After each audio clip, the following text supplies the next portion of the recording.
Et bonjour tout le monde, c'est Jojo Kim, bienvenue sur cette vidéo qui va vous expliquer le fonctionnement de Roll20 pour les sessions de jeux de rôle que je me propose de masteriser.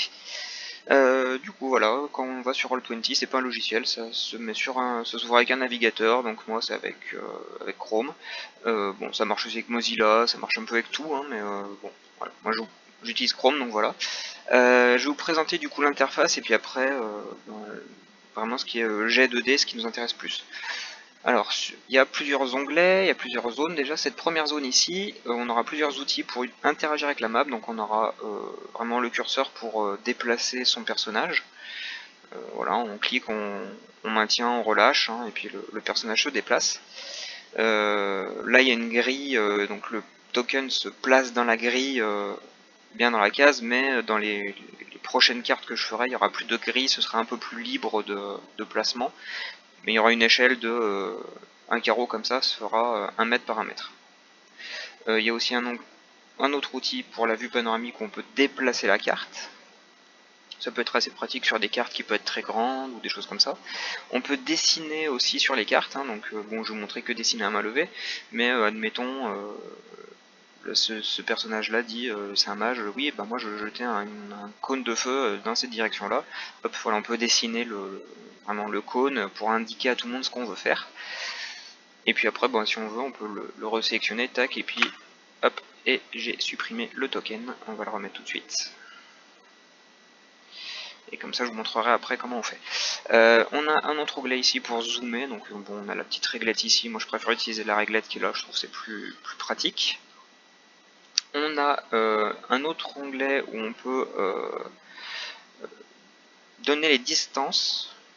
Donc voilà, on peut soit avec un clic et puis on dit bon bah ouais, moi je veux tirer sur lui, bah il est à 8 mètres, donc ça peut permettre de délimiter un peu les portées des armes, etc. Et puis sinon en maintenant Alt, on peut faire un truc beaucoup plus précis qui respecte pas le milieu d'une case au milieu d'une autre case. Donc si on dit bah de lui à l'angle d'ici, j'en sais rien, voilà. Enfin, ça peut être assez pratique, ça c'est utilisable par tout le monde, on peut le cacher aux autres si on veut le faire que pour soi, si on veut pas que les autres voient ce qu'on fait, enfin bon voilà. C'est assez sympa. Là, il y a des jets 2D, mais du coup, ça, on s'en servira pas trop parce que j'ai créé des petits raccourcis qui seront là-dessous. Ou bah, si par exemple, en pleine partie, je vous dis, ben écoute, jette un D20, il n'y aura qu'à cliquer sur tac D20. Et dans la fenêtre de chat, hop, ça lance un D20 et ça donne le résultat. Voilà. Il y a un petit onglet création de personnages pour tous les nouveaux joueurs, pour créer leur personnage. Et puis ça, c'est des trucs que moi, si je veux cacher un jet, hein, je fais ça. Hop, et ça met juste jet 2D20 et il n'y a que moi qui verrai le résultat. Comme ça je peux tricher. Voilà, sur cette premier onglet là, bon c'est vraiment basique, hein, interaction avec la carte. Ensuite, on va se mettre en sélectionner. Ensuite, il y a ici plusieurs autres onglets. Il y a déjà le chat, hein, donc là il y a tous les résultats de jet 2D, etc. On peut taper aussi des trucs, enfin voilà. Bon. Écrire des trucs, il n'y aura pas trop grand intérêt parce qu'on sera en vocal sur Discord, donc bon voilà, mais sait-on jamais. Ici, il y a quelque chose de très important qui est qu'il faudra cocher pour vous. Alors, il faut juste que je le retrouve.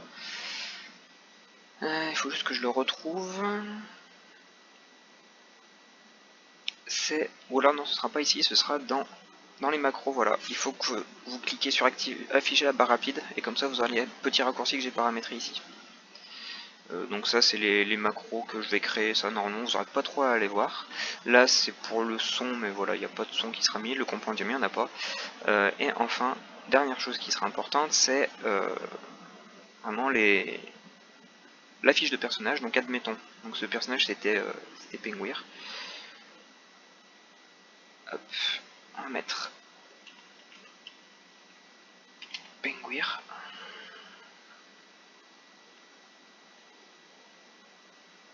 Alors ça moi je peux, c'est un truc à paramétrer.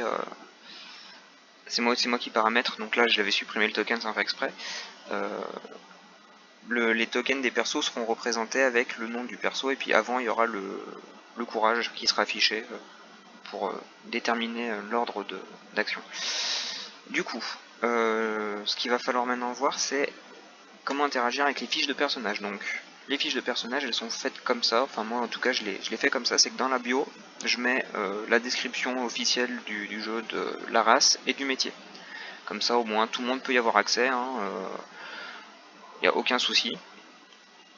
Il y a une page ici Attribute Abilities qui ne sert à rien pour les joueurs, c'est moi qui m'en sers, voilà, pour des raccourcis, des choses comme ça. Et enfin il y a la fiche de personnage qui a été faite, c'est une fiche qui a été importée d'un travail de joueurs de Nullbug, donc merci à eux. Et du coup, je vais juste vous montrer la création de fiches. Moi, je vous guide lors de la création de fiches, donc c'est assez rapide, il n'y a pas de choses particulières. Il y a le raccourci ici, création de personnage, ça jette les dés automatiquement, et puis voilà. Là, moi, ce que je vais vous montrer, c'est pour faire des jets particuliers. Admettons, ce personnage-là, je lui dis, écoute, tu vas me faire un jet d'adresse par rapport à une action qu'il entreprend de faire, ou voilà.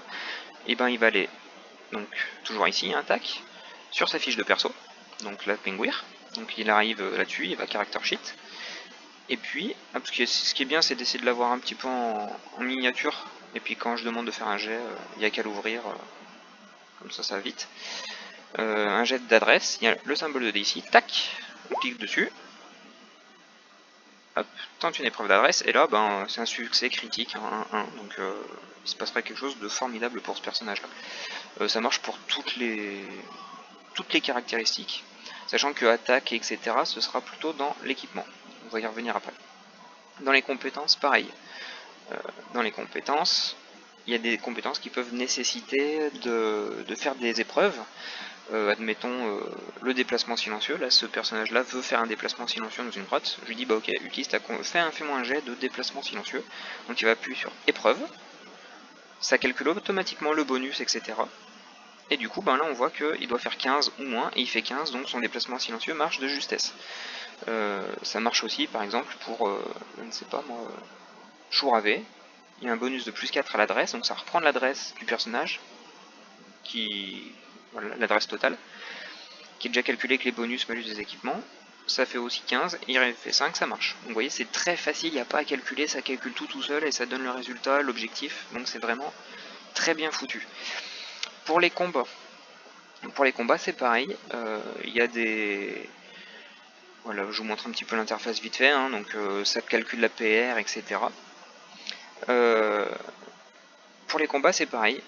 Ce sera au tour par tour en fonction du courage. Celui qui a le plus de courage commence, celui qui a le moins de courage finit le tour. Et puis admettons, lui, là, il veut utiliser son poignard de qualité. Il n'y a qu'à faire attaque. Il faut qu'il fasse 7 ou moins. Et le résultat est de 5. Ça marche.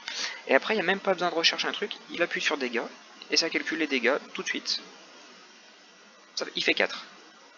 Et hop, si on regarde le détail de l'arme, elle fait 1d6 plus 1. Sur le dé, il a fait 1-3. Donc 3 plus 1 égale 4. On peut le faire aussi en passant par là directement. Dégâts.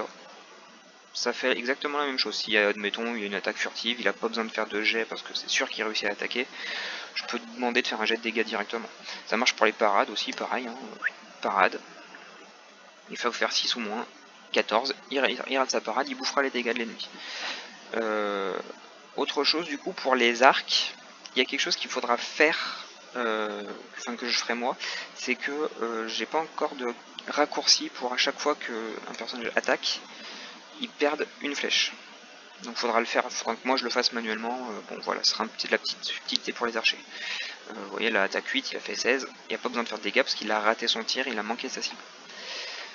La magie, je ferai peut-être une vidéo exprès pour la magie quand il y aura des mages dans le groupe. Inventaire, ça reprend un petit peu tout ce que peut avoir le personnage sur lui. Donc bon, ça se remplira au fur et à mesure. L'artisanat, c'est vraiment s'il y a des personnages qui peuvent créer des choses en particulier, mais bon, pour l'instant il n'y a rien de fait. Et les compagnons, ça on verra en temps voulu aussi. Mais en tout cas voilà, c'était déjà pour vous montrer que c'est assez facile d'utilisation. On appuie juste sur le petit dé, hop, pour une épreuve, et ça le fait. Et puis si on veut faire un jet d'une compétence, il y a le dé aussi, et l'équipement pareil. Enfin c'est vraiment ultra ergonomique, et puis voilà, on perd pas trop de temps. Sur la présentation des persos, enfin, les personnages auront au-dessus de... Hop, on va zoomer un petit peu. Je vous montre, les personnages auront au-dessus de 3 2 ou 3 barres. La première barre qui sera en vert, ce sera les points de vie, enfin l'énergie vitale, avec l'actuel et le max. Il y aura une deuxième barre qui sera bleue, qui dépendra du personnage. Si c'est un archer, ce sera les munitions. Si c'est un mage, ce sera l'énergie astrale. Et enfin une dernière barre rouge qui sera la PR, pour calculer les dégâts que prennent les personnages. Ça apparaît, c'est plus facile à calculer. Parce que ça, il n'y a pas encore de macro qui permet de le calculer. Donc voilà, et puis avant le nom, il y aura le chiffre de courage pour tout de suite qu'on repère qui agit en premier. Et ben voilà, ça met fin à cette vidéo en tout cas. Merci d'avoir regardé, et puis j'espère que c'est clair pour vous. Voilà, je pense que ça peut être très sympa, ergonomique, fluide, et puis ça peut être très drôle. Allez, ben merci d'avoir regardé, et puis je vous dis à très vite en partie. Salut!